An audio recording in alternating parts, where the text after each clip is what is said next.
정부 전산망이 또 먹통이 됐습니다. 이번엔 운전면허증 같은 모바일 신분증을 발급하는 서비스가 마비됐는데 이런 먹통 사태가 일주일 새 벌써 4번째입니다.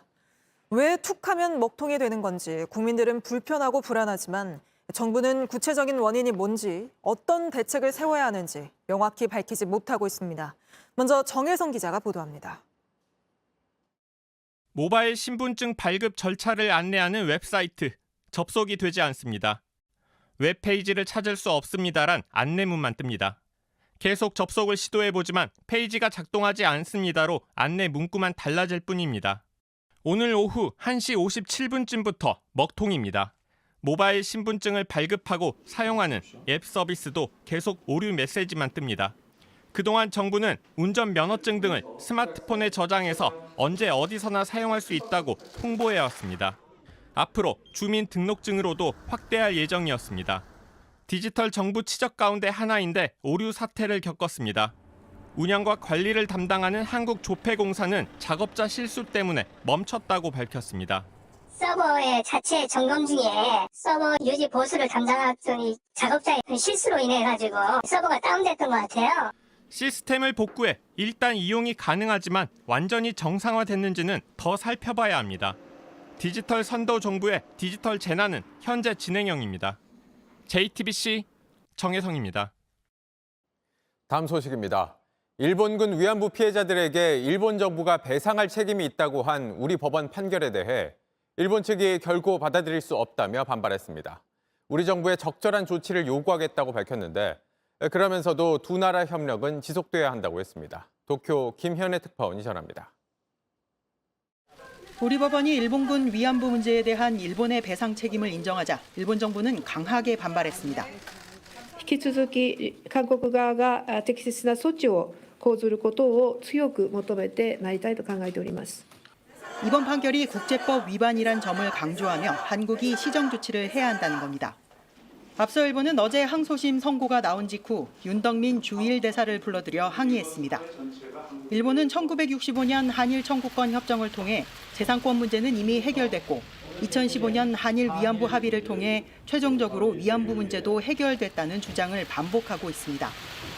일부 일본 언론은 이번 판결에 대해 한국의 사법 리스크가 올 들어 개선된 한일 관계에 찬물을 끼얹은 것이라고 평가하기도 했습니다. 다만 일본 정부는 한일 협력에 대해선 지속돼야 한다는 입장을 내놨습니다. 日韓両首脳のリーダーシップのもと、日韓関係を積極的に動かしてきたところであり、引き続きさまざまな面で取り組みを進めていく考えであります。 탄도미사일 기술을 사용한 정찰 위성 발사 등 북한 문제 해결을 위해선 한국과의 긴밀한 협력이 필요한 만큼 관계 개선을 이어가겠다는 뜻으로 풀이됩니다. 도쿄에서 JTBC 김현희입니다. 또래 여성을 살해하고 시신을 유기한 정유정. 감형받으려고 반성문을 21차례나 냈지만 결국 오늘 무기징역을 선고받았습니다. 재판부는 정유정이 낸 많은 반성문이 자기적이라고 지적했습니다. 정유정은 내내 고개를 숙이고 흐느끼다 선고 순간엔 움찔하는 모습을 보이기도 했는데 구석찬 기자가 보도합니다. 내가 크게 일을 만들어버리면 나도 죽어야 돼. 아버지와 통화에서 예고한 그대로 살인을 저지른 정유정. 1심 법원이 내린 판결은 무기징역과 위치추적 장치 30년 부착 명령이었습니다. 재판부는 무기한 수감 생활을 하며 피해자와 유족에게 속죄해야 한다고 말했습니다. 범행 전 고유정 사건 같은 다른 살인사건 정보를 폭넓게 찾아보고 흉기와 시신 담을 가방을 준비하는 등 치밀하고 계획적이었다고 봤습니다. 중학생인 것처럼 위장하고 엘리베이터를 타고는 사건 현장과 다른 층에서 내린 수법도 지적했습니다. 심신미약과 불우한 환경이 면죄부가 될 수는 없고 정유정이 21차례 낸 반성문도 자기적이라고 판단했습니다. 40살 어린 그 조그만 아기를 어떻게 그렇게 개패듯이 팰 수가 있냐고. 다만 어린 나이와 전과가 없다는 점은 참작했습니다.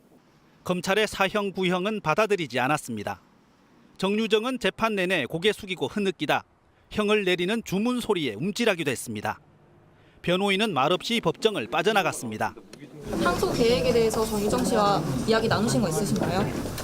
그래서 오늘은 한 말씀 하시죠.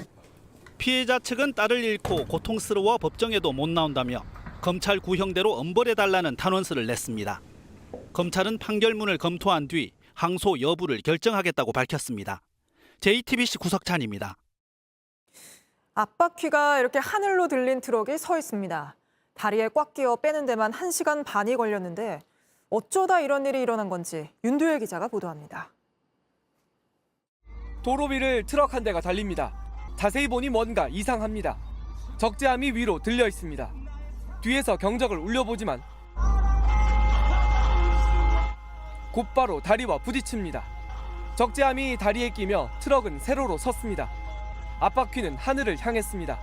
어제 오후 4시 50분쯤 경북 구미의 한 도로에서 벌어진 일입니다.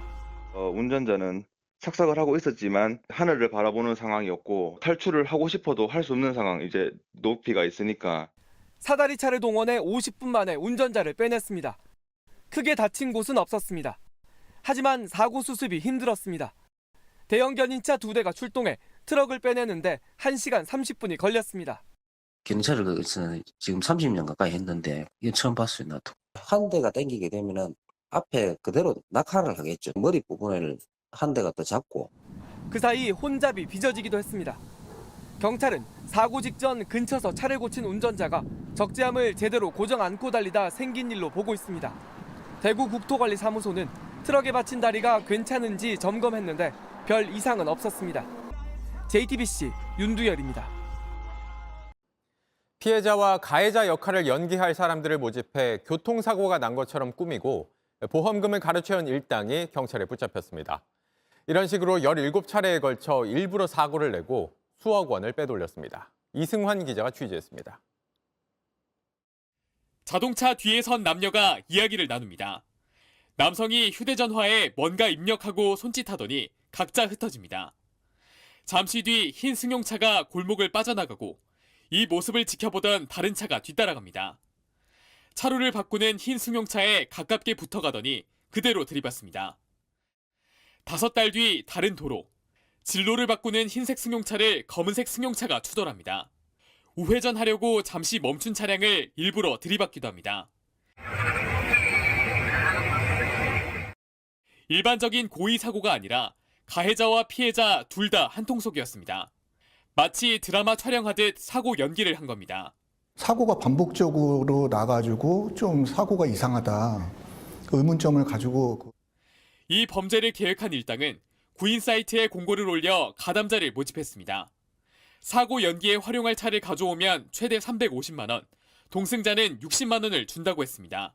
서로 텔레그램을 통해서 연락을 했었고요. 처음이냐라는 질문을 받았었고요. 가해자와 피해자 역할을 나눴고 자연스럽게 사고를 내도록 연출했습니다.